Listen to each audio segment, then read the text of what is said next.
Last class हमने यहाँ पर फिल इन द ब्लैंक्स किए थे। ये आपका यहाँ पर गिवन है, आपको सेंटेंसेस गिवन है, और सेंटेंसेस में से आपको यहाँ पर जो गलती है उस पार्ट को, एक्चुअली पार्ट नहीं है यहाँ पर, पार्ट डिवाइडेड नहीं है, एक सिंपल सा सेंटेंस है, तो इसमें क्या पॉसिबल एरर हो सकता है ये आपको फाइंड आउट करना है।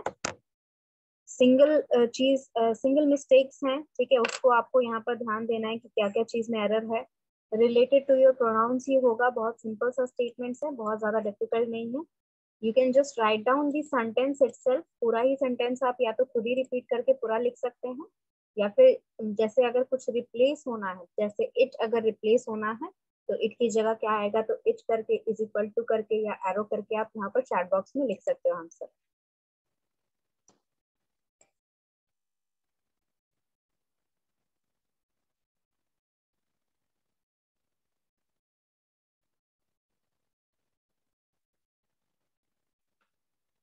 Yes, rest of the students, आप लोग भी जो यहाँ पर आपको समझ में आ रहा है, whatever you think you are able to understand, जो चीजें पढ़ाई गई हैं, आप चाहें तो जो फाइल मैंने भेजी है प्रोनाउन की, उस फाइल को आप देख सकते हैं, रेफर कर सकते हैं, ताकि आपको एरर पता चले यहाँ पर क्या हो रहा है, किससे रिलेटेड एरर है, ये जानने के लिए आप यहाँ पर लिख सकते हो।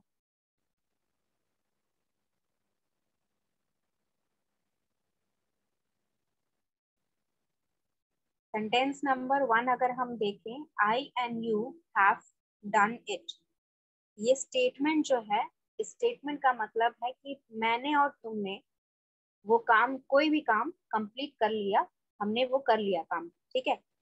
अब यहाँ पर ये स्टेटमेंट जो बता रहा है, according to the rules that we have already discussed, उसमें रूल्स जो लगे थे उसके हिसाब से ये स्टेटमेंट जो है, क्या ये सही है, और अगर सही है तो इस, अगर सही नहीं है तो इसमें क्या एरर है पॉसिबल। जो रूल्स हमने पढ़े थे उसके हिसाब से सोचिए कि क्या क्या एरर पॉसिबल है। अगर एरर नहीं मिल रहा है तो आप नो एरर करके लिख सकते हो। अभी तक मेरे पास एक ही स्टूडेंट का आंसर आया है, बाकी लोग भी आंसर कर दें।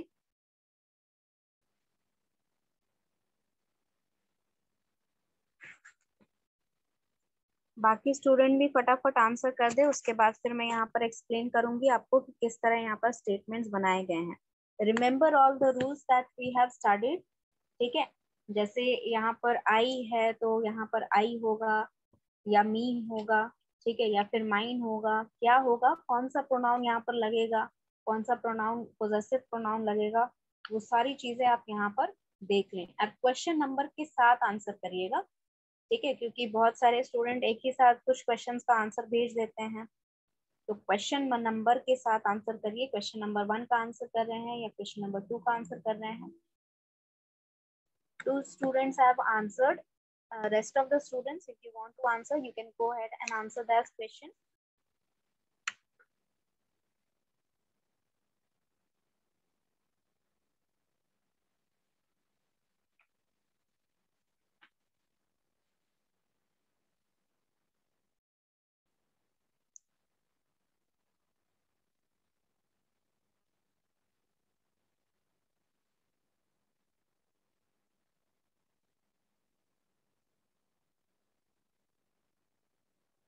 Yes, I'm still waiting for others to answer. 2 he student हैं अभी तक। सेंटेंस तो फर्स्ट वाला राइट ही है। फर्स्ट वाला आपको सही लग रहा है? Yes ma'am. Okay,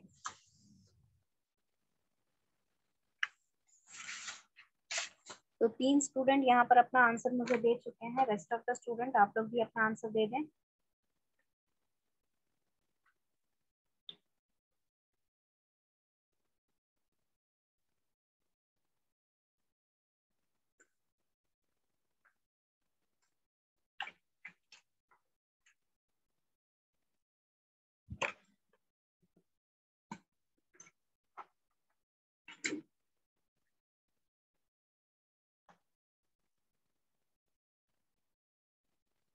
alright, so first statement मैं समझा देती हूँ, ठीक है। पहला स्टेटमेंट मैं समझा देती हूँ, उसके बाद सेकंड स्टेटमेंट से आप लोग आंसर करना शुरू करिएगा। क्वेश्चन नंबर 1 जो है, क्वेश्चन नंबर 1 में बोला गया है I and you have done it, मतलब हमने काम किया है, ठीक है, हमने कोई काम है उसको कंप्लीट कर लिया है, उसको कर लिया है, ये बताया जा रहा है। ठीक है, तो यहाँ मैम पर एक चीज और यूज कर सकते हैं, वी इसके जगह पे, किसकी जगह पर? इसके जगह पे आई एंड यू के जगह पे वी यूज कर सकते हैं ना।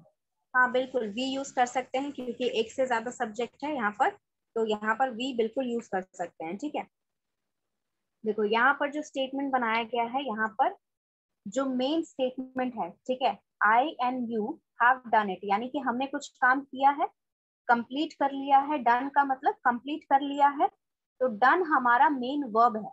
ठीक है, यानी कि यहाँ पर बताया जा रहा है कि कुछ काम जो है वो हो गया है। अब काम होने की बात की जा रही है, इसका मतलब कि वहां पर आपका मेन यहाँ पर वर्ब हो रहा है, कुछ काम हो रहा है। तो काम हो रहा है तो जो काम कर रहा है वो भी सेंटेंस में रहेगा, यानी कि आपका सब्जेक्ट सेंटेंस में है। अब सब्जेक्ट सेंटेंस में है तो आई और यू जो है वो फॉर्म चेंज नहीं करेगा। ठीक है, यू तो नहीं करता है, आई भी फॉर्म चेंज नहीं करेगा, क्योंकि हमारा सेंटेंस जो है उसमें सब्जेक्ट रहना चाहिए। तो आई और यू दोनों ही हमारा यहाँ पर सब्जेक्ट है। ठीक है, तो आई और यू फॉर्म नहीं चेंज करेगा। लेकिन जब आपको बताया गया था कि जब आपका तीनों प्रोनाउन या दोनों प्रोनाउन, दो कोई प्रोनाउन, पर्सनल प्रोनाउंस साथ में लगे होते हैं किसी सेंटेंस में, तो अगर उसका एक फॉर्मेट होता है जिसमें आपको पता चले कि किस फॉर्मेट में वो लगेंगे, प्लेस करेंगे सेंटेंस में, तो वो फॉर्मेट जो होता है, अगर सेंटेंस पॉजिटिव है यानी कि पॉजिटिव मैसेज क्रिएट कर रहा है, तो उस केस में आप यहाँ पर, बच्चे माइक म्यूट रखिए, थोड़ा मेरा वॉइस जो है ना वो कट जाता है अगर आपकी तरफ से नॉइज आता है तो यहाँ पर जो स्टेटमेंट है इसमें दो ही प्रोनाउन है, लेकिन आपका पॉजिटिव अगर आइडिया है तो आपका सीक्वेंस जो रहेगा वो रहेगा क्या, 2 3 1। ठीक है, थ्री नहीं है यानी कि थर्ड पर्सन नहीं है, तो यहाँ पर सेकेंड पर्सन है और फर्स्ट पर्सन है, तो उसी के अकॉर्डिंग आपका यहाँ पर सेंटेंस फॉर्म होगा, that is you and I have done it.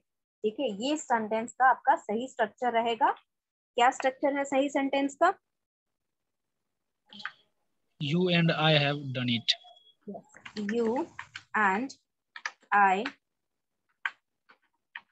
have done it, ये आपका सही सेंटेंस है। ठीक है ना, बट मैं ये भी तो सही था ना।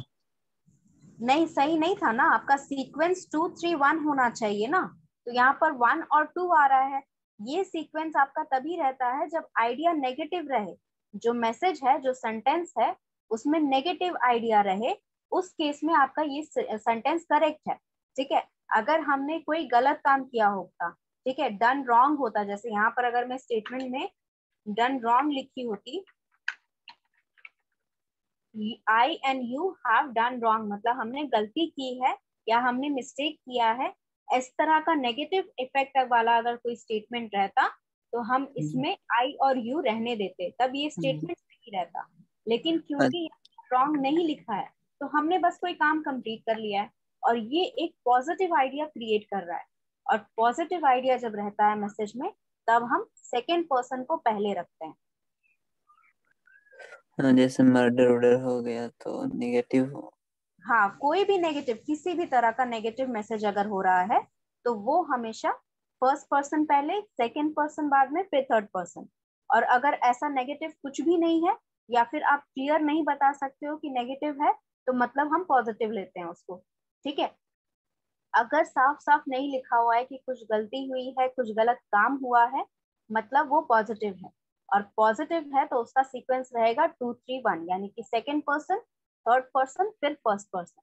तो थर्ड पर्सन यहाँ है नहीं हमारे पास, तो हम सेकेंड पर्सन उसके बाद फर्स्ट पर्सन लगाएंगे। ठीक है, alright, next statement is this pen is mine. अब मेरे पास आंसर तो है, लेकिन बाकी स्टूडेंट भी यहाँ पर आंसर करें। दो आंसर मेरे पास ऑलरेडी है, बाकी स्टूडेंट जी, अपना answer. This pen is mine, या ऐसे। ओके ठीक है, yes, Rahul has answered, anyone, anybody else? Okay, Rajesh का आंसर आ गया, राहुल का आंसर आ गया, और कौन है, पवन का आंसर आ गया।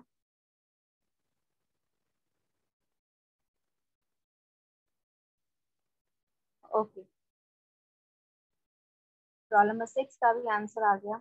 सॉरी, मुझे नाम नहीं दिख रहा है डिस्प्ले में। यस ओके, यहाँ पर और रोल नंबर 12 का भी आंसर आ गया। और कोई? यस यहाँ पर जो आपका स्टेटमेंट रहेगा दैट इज या तो माइन रहेगा, ठीक है। दोनों पोजेसिव प्रोनाउन हमारे लगाने हैं तो दोनों का स्ट्रक्चर अलग अलग होता है, ठीक है। अगर हमें माई लगाना है, ठीक है, स्टेटमेंट में अगर हमें माई लगाना है तो हमें इसको वो जो पेन है उससे, जो पोजेशन है उससे पहले रखना होगा, ठीक है। तो अगर इसको हम आगे लगाएंगे तो इसका स्टेटमेंट हो जाएगा दिस इज माई पेन, या फिर दिस पेन इज माइन। दोनों ही स्ट्रक्चर सही हैं, ओनली द प्लेसमेंट डिपेंड्स। जो प्लेसमेंट आप कर रहे हैं पर्सनल प्रोनाउन का, पोजेसिव प्रोनाउन का, उस पे डिपेंड करता है कि आपका यहाँ पर कौन सा फॉर्म लगेगा, माई लगेगा या फिर माइन लगेगा, ठीक है। Question number 3, what is it which troubles you so much. इसका अगर मैं बताऊं मीनिंग, तो इसका मीनिंग ये हो रहा है कि वो क्या है या फिर वो क्या चीज है जो तुम्हें परेशान कर रहा है या कर रही है, ठीक है। वो क्या है जो तुम्हें परेशान कर रहा है या वो क्या है जो तुम्हें परेशान कर रही है, ठीक है। दोनों में से कोई भी हो सकता है because gender is not specified. Yes Pavan. नहीं मैम, चैट में जा रहे थे, गलती से हो गया। ठीक है कोई बात।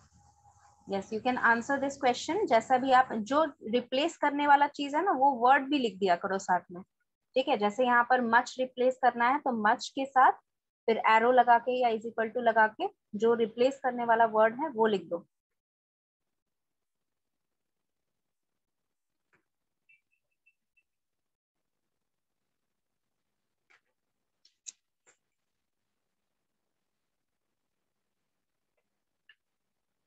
Yes think on the answers. सोचिए पहले आंसर के ऊपर, क्या आंसर होना चाहिए। रूल्स पढ़िए, क्या आंसर हो सकता है पॉसिबल, क्योंकि यहाँ देखो प्रोनाउंस यहाँ पर ऑलरेडी प्रेजेंट है। आपको फाइंड करना है कि क्या वो सही जगह लगे थे या फिर उसको प्लेसमेंट सही करना है आपको। I have one answer. Anybody else who would like to answer? Ma'am Yes, बच्चे। what is that which you travels so much? Okay. ठीक है, I'll explain that. I'll let everybody else answer. At least 2 से 3 यहाँ पर answer कर दोगे तब फिर मैं एक्सप्लेन कर पाऊंगी। आप लोग थोड़ा सा एफर्ट डालिए खुद से कि यहाँ पर क्या पॉसिबिलिटी हो सकता है सही का या गलत का।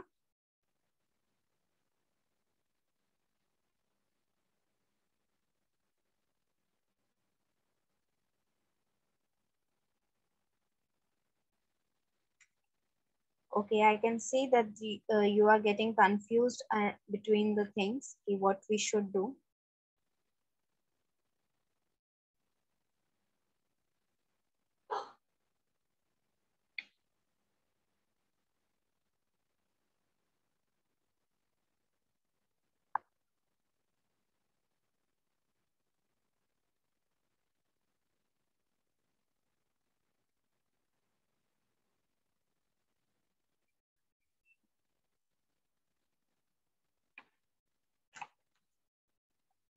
Alright, so question number 3 में क्या है? Which is it? What is it which troubles you so much? ये question का मतलब है कि वो क्या है जो तुम्हें परेशान कर रहा है। यहाँ पर देखो आपका जो स्टेटमेंट होता है ना, which किस लिए लगता था? which आपका आगे के स्टेटमेंट को रेफर करने के लिए लगता है, ठीक है। यानी कि what is it, ठीक है। यहाँ पर अगर which को मैं हटा दूं तो troubles you so much complete sentence होना चाहिए था, ठीक है। ये troubles you so much जो है यहाँ पर which अगर what is it को रेफर करने के लिए लगाया जाता तब which जो है लगा सकते थे, ठीक है। which आपका किस लिए यूज होता था? which आपका यूज होता है जब आप पहले सेंटेंसेस को यानी कि उसके आगे जो लिखा है उसको आप रेफर करना चाहते हो, ठीक है।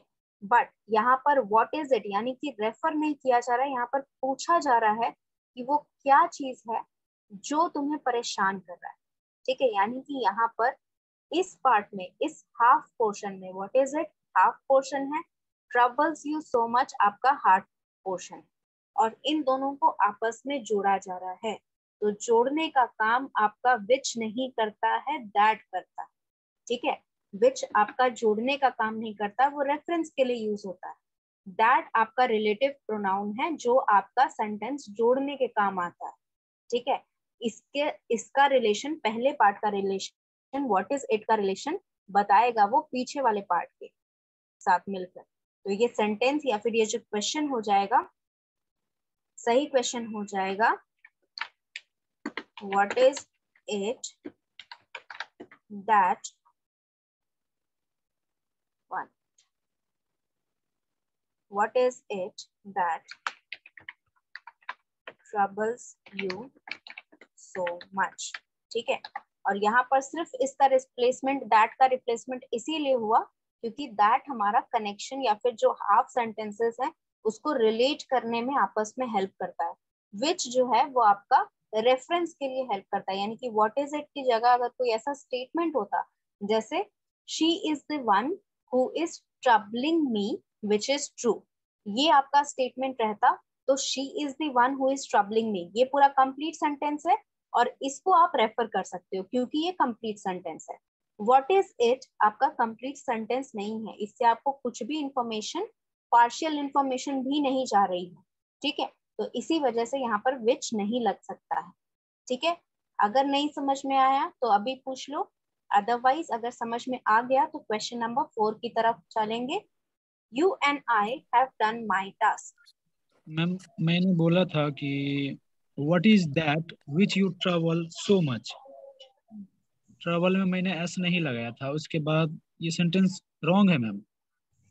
ट्रबल में अगर आप एस नहीं लगाते हो तो उससे बहुत ज्यादा डिफरेंस नहीं है, उसका मतलब कि कोई एक परेशानी है, ट्रबल्स के मतलब बहुत सारी परेशानी है, या जब आप रेगुलर मतलब क्वेश्चन करते हैं, ठीक है, इस तरह का, क्योंकि ये सिंगुलर है ना, यू यहाँ पर सिंगुलर है इसीलिए यहाँ पर ट्रबल्स लिखाया गया।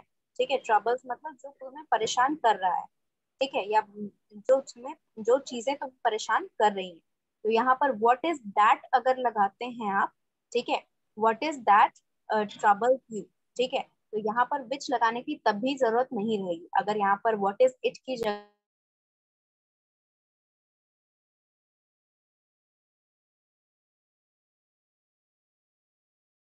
मैम आपकी आवाज नहीं आ रही है ma'am.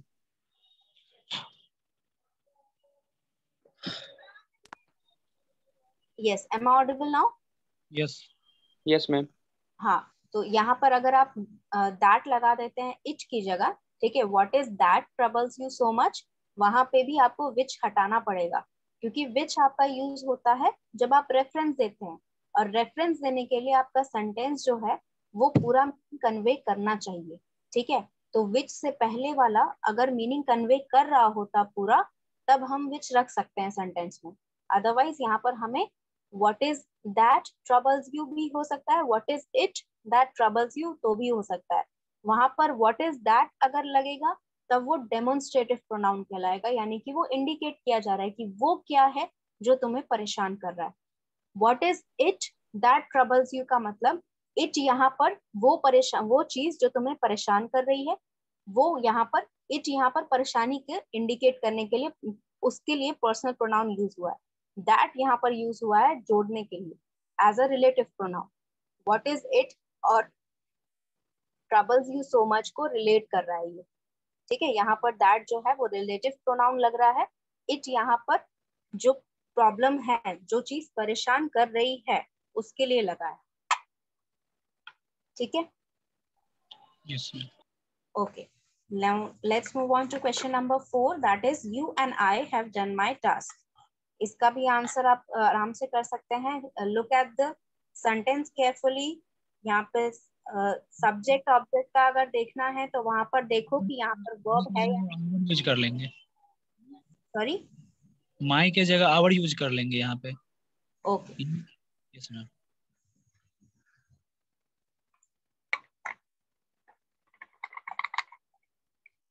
Yes, anybody else? Rest of the students आप लोग भी अपना आंसर कर दें। However way would you like to answer, आप आंसर कर सकते हैं, जरूरी नहीं है कि यहाँ पर आप बोल के ही बोले या फिर आप चैट बॉक्स में ही लिख के बोले या पूरा सेंटेंस ही लिखें। जो भी आपको समझ में आ रहा है आंसर करो, बट आंसर करना जरूरी है।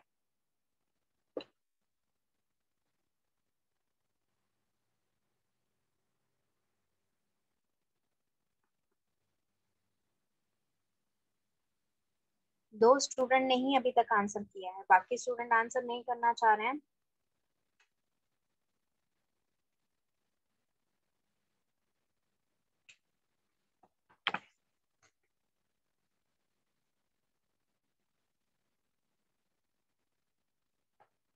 बाकी स्टूडेंट्स भी यहाँ जल्दी जल्दी आंसर कर लिए।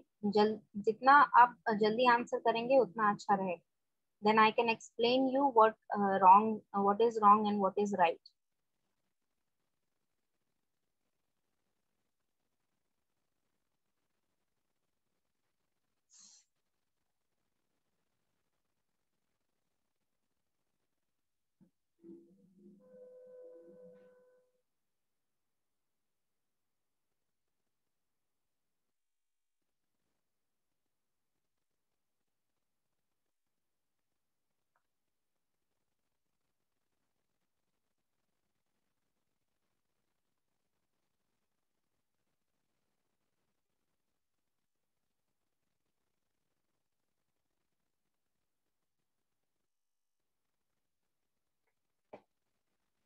Yes, nobody else is going to answer.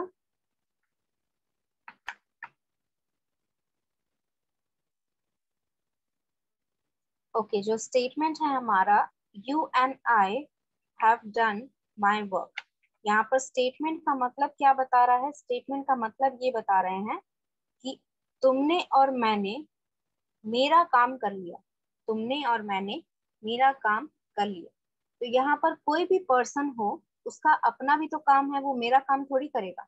ठीक है, अगर हम साथ मिलके कोई प्रोजेक्ट भी बना रहे हैं, ठीक है, तो उसमें भी मेरा काम, मान लीजिए यहाँ पर प्रोजेक्ट का फाइल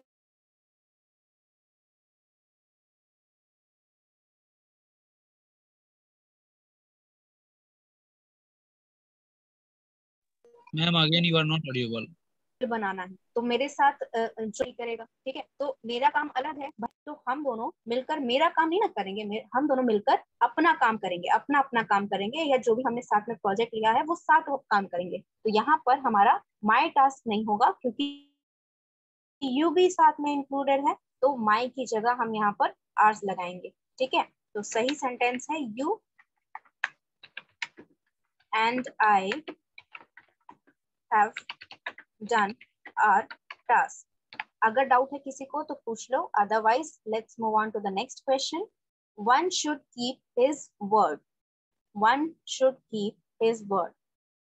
प्रोनाउन वाले रूल में हमने पढ़ा था कि वन वाला जो होता है सेंटेंस, वो किस लिए यूज होता है। ठीक है, वो चीज आप देखकर बता सकते हैं कि कहाँ पर आपको वन लगाना है, और उसके अकॉर्डिंग आप यहाँ पर आंसर करेंगे। If you want you can refer back to the rules, उसमें कोई बड़ी बात नहीं है, वो चीटिंग नहीं कहलाता है अगर आप रूल्स पढ़ के देखें तो। लेकिन चीटिंग कब कहलाएगा? जब आप यहाँ पर आंसर देख रहे हैं, खोज रहे हैं। मैम इसका मतलब यही ना, अपनी बात रखनी चाहिए। कीप योर वर्ड्स का मतलब होता है कि आपने जो बात बोली उसके ऊपर टिके रहना है। ठीक है, ऐसा नहीं कि आपने बोला था कि आप ये काम कंप्लीट करके देंगे और कंप्लीट नहीं करके दिया, या फिर आप आएंगे और आप नहीं आए। मतलब जो भी बात आप कह रहे हैं उस पर टिके रहना है आपको।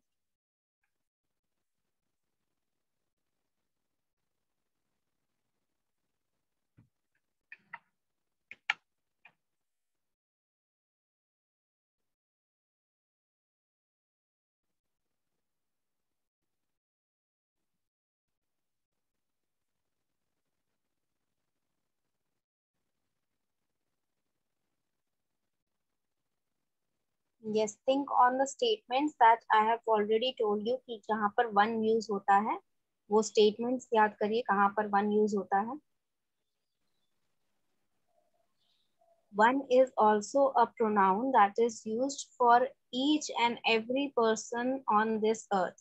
जब आपको ऐसा कोई स्टेटमेंट बोलना हो जहां पर आपका जो पर्सन है, इस सारे पर्सन जो इस अर्थ पे एग्जिस्ट करते हैं, उन सभी के लिए सच हो या उन सभी के लिए यूजफुल हो, उस सेंटेंसेस में या उस तरह के सेंटेंसेस में आप वन यूज करते हैं। वन यहाँ नंबर नहीं, हर एक को रिप्रेजेंट करता है। ठीक है, हर एक इंसान जब हम बोलते हैं हिंदी में, उसको जब हम इंग्लिश में लिखेंगे वो सेंटेंस को, तो वहां पर हम वन लिख सकते हैं। ठीक है, तो one should keep his word का मतलब हर एक इंसान को अपनी बात रखनी चाहिए, यानी कि जो भी बात उसने कही है उस पे टिके रहना चाहिए, उससे पलटना नहीं चाहिए। मैम यहाँ पे एवरीवन कर सकते हैं ना? नहीं होगा, एवरीवन करिए वन करिए दोनों सेम चीज है।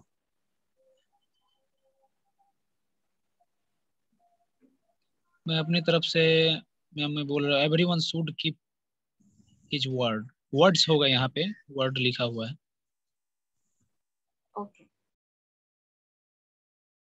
ठीक है, और कोई और स्टूडेंट जो इसको करेक्ट करना चाहता है अपनी तरफ से?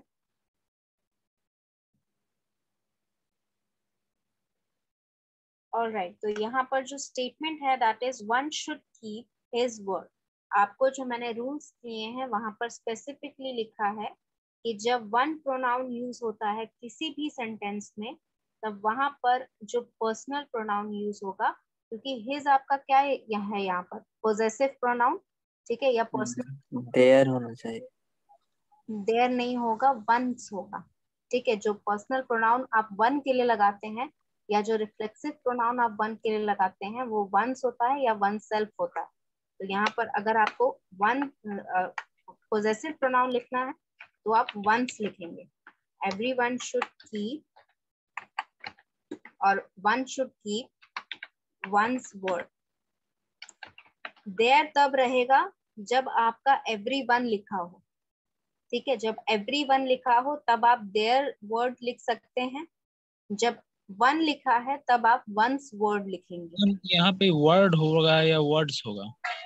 वर्ड होगा बच्चे। वर्ड यहाँ पर शब्द को रिप्रेजेंट नहीं कर रहा है, वर्ड यहाँ पर उस बात को रिप्रेजेंट कर रहा है जो आपने बोला है।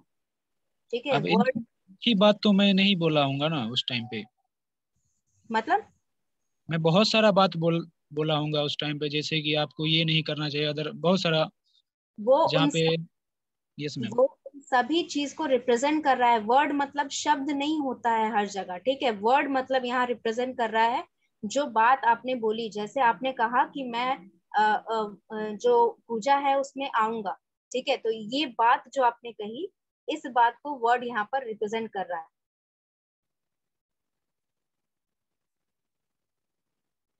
ओके मैम, रूल सही से समझ में नहीं आया इसलिए ऐसा होता है।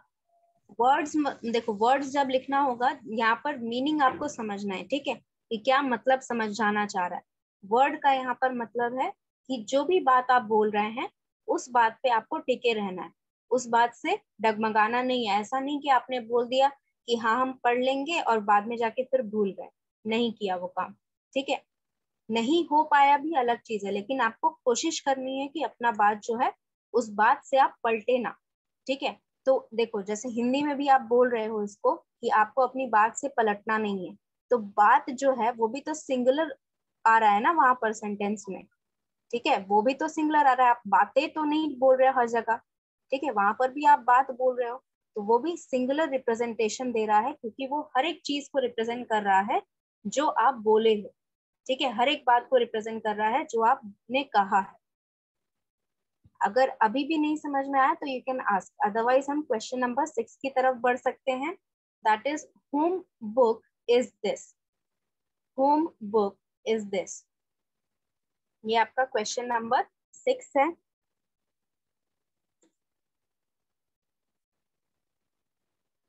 यहाँ पर यानी कि मीनिंग क्या कन्वे किया जा रहा है, दैट इज यह किसका बुक है? हाँ, ये पूछा जा रहा है कि ये बुक किसकी है। ठीक है, किससे बिलोंग कर, ये बुक जो है ये किसकी है, ये पूछा जा रहा है।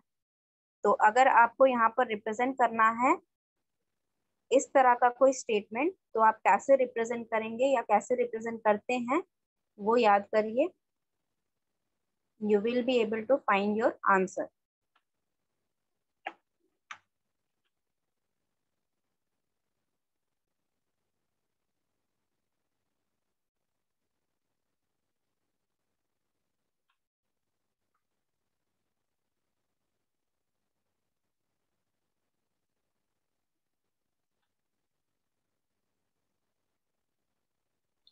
मैम इसका होम इज बुक्स दिस,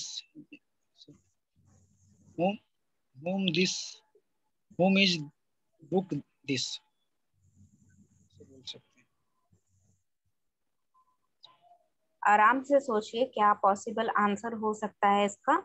ठीक है, look through all the rules, जहां पर बताए गए थे कि whom, who और whose किसके लिए यूज होगा, ये सारी चीजें वहां पर रूल्स में स्पेसिफाई की गई हैं। उसके हिसाब से यहाँ पर देखिए कि कौन सा पॉसिबिलिटी है यूज करने का।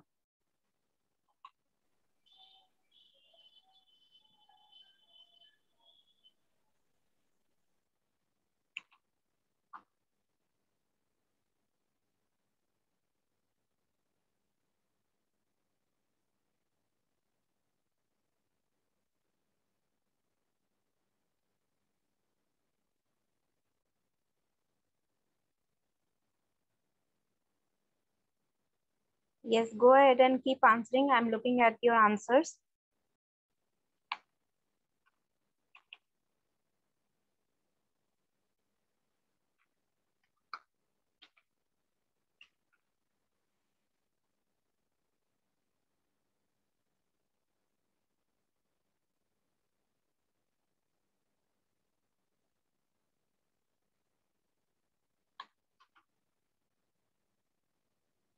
और स्टूडेंट कोई आंसर करना चाहता है?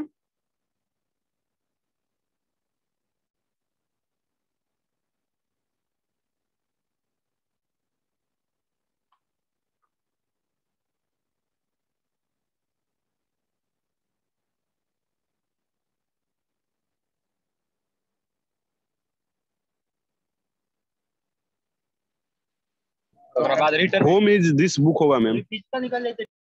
ऑलराइट, तो यहाँ पर स्टेटमेंट्स में आपने आंसर दे दिया है। Then let's see what is here. यहाँ पर देखिए क्वेश्चन पूछना क्या चाह रहा है कि किसकी किताब है ये। ठीक है, तो यानी कि यहाँ पर अगर मान लीजिए मेरी किताब है तो वो मेरी बिलोंगिंग है। ठीक है, मेरा पोजेशन है वो। तो मेरा से मुझसे यहाँ पर किसी ने अगर पूछा कि ये किसकी किताब है, इसका मतलब क्या पूछना चाह रहा है? वो पोजेशन पूछना चाह रहा है कि इस बुक का ओनर कौन है, या फिर ये बुक किसकी पोजेशन है। तो जब हम पोजेशन यूज करते हैं या पोजेशन के लिए प्रोनाउन यूज करते हैं, तब हम whose यूज करते हैं। ठीक है, whom आपका सब ऑब्जेक्ट के लिए यूज होता है। ठीक है, ऑब्जेक्ट मतलब चीज नहीं, ऑब्जेक्ट मतलब वो जिसपे आपका सेंटेंस का जो काम हो रहा है उसका इफेक्ट पड़े। ठीक है, जो आपका स्ट्रक्चर होता है ना सेंटेंस का, subject plus verb plus object. तो सब्जेक्ट वर्ब आपका काम है, जो कर रहा है वो सब्जेक्ट, जिस पे इफेक्ट पड़ रहा है वो ऑब्जेक्ट। तो उस ऑब्जेक्ट के लिए हम यहाँ पर यूज करते हैं whom। तो यहाँ पर पूछा जा रहा है कि किसकी किताब है, यानी कि पोजेशन के बारे में बात कर रहे हैं हम यहाँ पर। तो पोजेशन के लिए हम यहाँ पर whose यूज करते हैं। ठीक है, whom हमारा यूज होगा जब हम उस पर्सन के बारे में बात करें जिसपे किताब ओन करने का इफेक्ट पड़ेगा। ठीक है, जैसे मैंने ये किताब तुम्हें गिफ्ट कर दी। ठीक है, अब मुझसे कोई पूछेगा कि whom have you gifted this book और whom did you give this book, इसका मतलब कि मैंने ये किताब किसको दी। तो उस व्यक्ति के बारे में पूछा जा रहा है जिसको मैंने किताब दे दी। अब मेरा देने का काम हुआ, यानी कि मैं सब्जेक्ट हूँ। ठीक है, और वहां पर जिसको मैंने दिया उसके ऊपर इफेक्ट पड़ा कि उसके पास किताब आ गई अब एक। तो उस पर्सन को जिसके बारे में पूछा जा रहा है वो हमारा ऑब्जेक्ट हो गया सेंटेंस में, और उसके लिए हम whom लगा सकते हैं। लेकिन अगर मुझसे पूछा जा रहा है कि ये किताब किसकी है, तो वो मतलब आप पूछ रहे हैं कि वो किताब किससे बिलोंग करती है, वो किताब किसकी पोजीशन है। ठीक है, पोजीशन है, तो वहां पर पोजीशन जब आ जाता है तब आप whose यूज करते हैं। ठीक है, अगर डाउट है तो पूछ लो, otherwise question number 7। both the brothers help one another. Both the brothers help one another. Okay, I have two answers. Anybody else who would like to answer? Each other. Okay. Yes, 3 students have answered. और किसी को अगर answer करना है तो वो कर सकता है.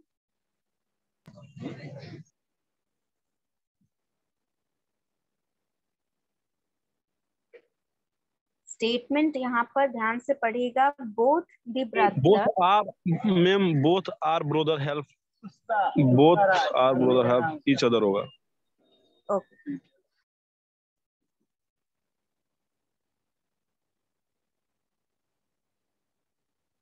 यहाँ आर कहाँ से हो जाएगा भाई? हाँ भाई, वर्ब का थर्ड लगा हुआ था, आर नहीं होगा. both brothers help each other होगा. है ना, कुछ है यहाँ पे V2 यूज हुआ है, हेल्प है. जो स्ट्रक्चर आपको लग रहा है आप समझिए यहाँ पर कि क्या रूल्स बताए गए थे, उसके हिसाब से भी आप आराम से बना सकते हो इसे. कोई जल्दीबाजी नहीं करनी है, कोई हड़बड़ी नहीं करनी है. आराम से सॉल्व करिए क्वेश्चन को.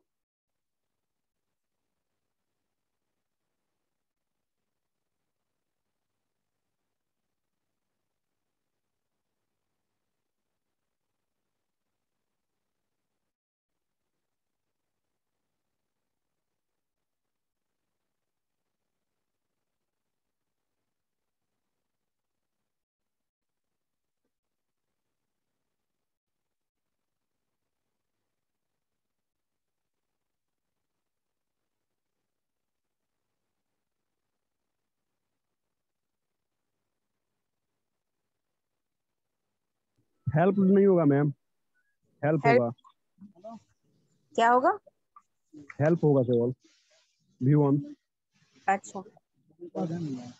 वन अनदर ईच अदर हो सकता है, दोनों हो सकता है मैम. वन अनदर सही है.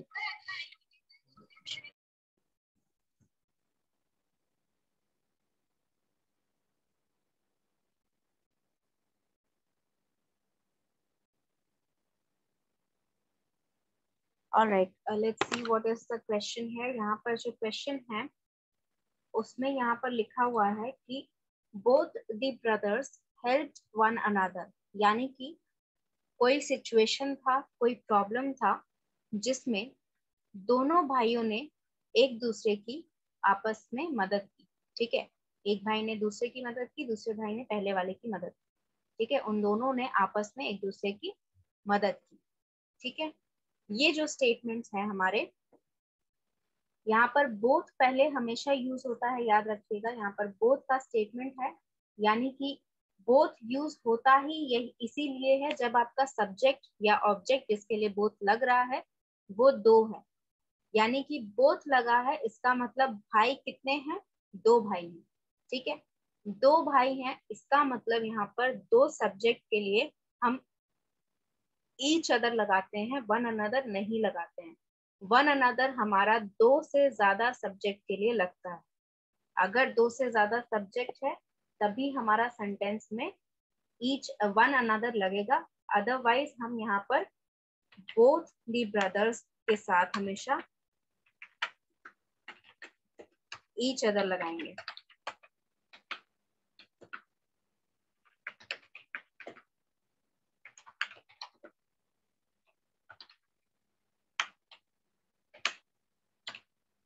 Both the brothers help each other. ठीक है, मतलब उन लोगों ने आपस में एक दूसरे की मदद की. ठीक है, तो ये स्टेटमेंट जो है, अगर इसमें कोई डाउट है तो आप पूछिए, अदरवाइज क्वेश्चन नंबर 8 आप सॉल्व कर सकते हैं. It is I who has done it.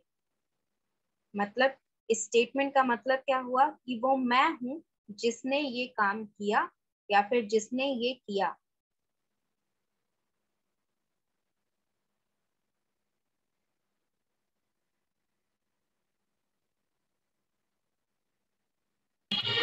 Ma'am, it is who has done it. Rahul बच्चे, आपके बैकग्राउंड से बहुत नॉइज आ रही है, मुझे आपका स्टेटमेंट नहीं सुनाई दिया। आप यहाँ लिख देंगे चैट बॉक्स में। It is me who has done it. Okay.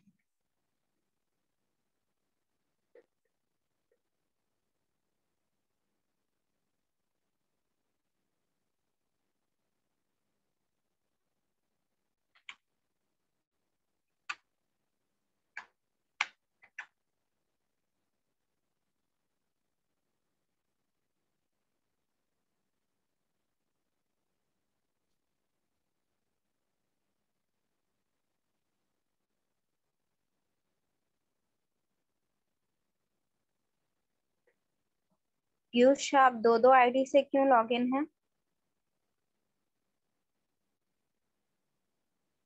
Roll number 25 Piyush, आपका 2 आईडी यहाँ लॉग इन था। नेटवर्क इश्यू हो रहा है क्या? नंबर ऑफ पार्टिसिपेंट इंक्रीज कर जाते हैं बच्चे मेरे पास यहाँ पर रिकॉर्ड में। ठीक है, अगर आप लॉग इन करते हैं 2 आईडी से तो मुझे इन्फॉर्म कर देंगे।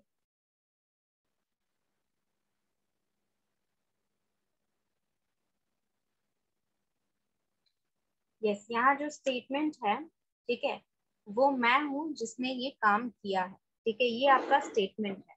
अब मुझे ये बताइए कि जो मेन यहाँ पर काम हो रहा है, ठीक है, काम हो गया है ये बताया गया है, यानी कि डन यहाँ पर मेन वर्ब है। ठीक है, तो मुझे ये बताइए कि यहाँ पर सब्जेक्ट कौन है? यहाँ पर सब्जेक्ट कौन है? क्या यहाँ पे सब्जेक्ट है सेंटेंस में? I ma'am. I is your subject. जब सब्जेक्ट है आई तो यहाँ पर मी तो होगा नहीं। जब सब्जेक्ट है आई तो मी क्यों होगा? जब मेन वर्ब सेंटेंस में है तो आपका जो सेंटेंस रहता है उसमें सब्जेक्ट भी रहेगा, और सब्जेक्ट है तो ये आई का फॉर्म चेंज नहीं करेगा। This sentence is correct. ठीक है, it is I who has done it. अगर ये चेंज भी करेगा सेंटेंस तो यहाँ पर it is I who have done it हो सकता है। मी नहीं लगेगा बच्चे। मी लगेगा तो यहाँ पर मेन सेंटेंस में तो यहाँ पर बोला जा रहा है ना कि मैं हूँ जिसने ये काम किया। तो जब ये काम मैं कर रही हूँ तो इसका मतलब मैं सब्जेक्ट हूँ ना, मैं कोई काम कर रही हूँ वहां पर। जब मैं सब्जेक्ट हूँ वहां पर तो मैं अपनी जगह मी क्यों लगाऊंगी जो कि ऑब्जेक्टिव प्लेस में रहता है। Yes ma'am. देखिए, ये वाले जो स्टेटमेंट थे, ये वाले स्टेटमेंट मेरे लगता है आपके डाउट क्लियर नहीं हुए हैं। आपका जो रूल था प्रोनाउन में, उसमें इस तरह के 2 स्टेटमेंट बताए गए थे जहां पर आपको मी लगाना है यानी कि ऑब्जेक्टिव केस लगाना है, और जहां पर आपको सब्जेक्टिव केस लगाना है। ऑब्जेक्टिव केस आपका तब लगेगा जब मैं इनडायरेक्टली आपको ये मतलब ये स्टेटमेंट जो है ये मुझसे डायरेक्टली किसी के पास नहीं जाएगा। अगर मैं कहूँ कि you should ask him to complete the job और to complete the work, तो यहाँ पर him लगा यानी कि ऑब्जेक्टिव केस लगा, यानी कि मैंने उस पर्सन को, जो भी ही him जो भी है, उसको मैंने ये साफ साफ नहीं कहा कि तुम काम कंप्लीट करो। मैंने एक थर्ड पर्सन को इंक्लूड किया उसमें, और उस पर्सन को मैंने कहा कि तुम जाके him को कहो, उस पर्सन को कहो कि वो अपना काम कंप्लीट करेगा। और उस केस में आपका लगेगा ऑब्जेक्टिव प्रोनाउन, क्योंकि वो जो पर्सन है ना उससे मैं डायरेक्टली इंक्लूड नहीं कर रही हूँ, उससे मैं डायरेक्टली बात नहीं कर रही हूँ।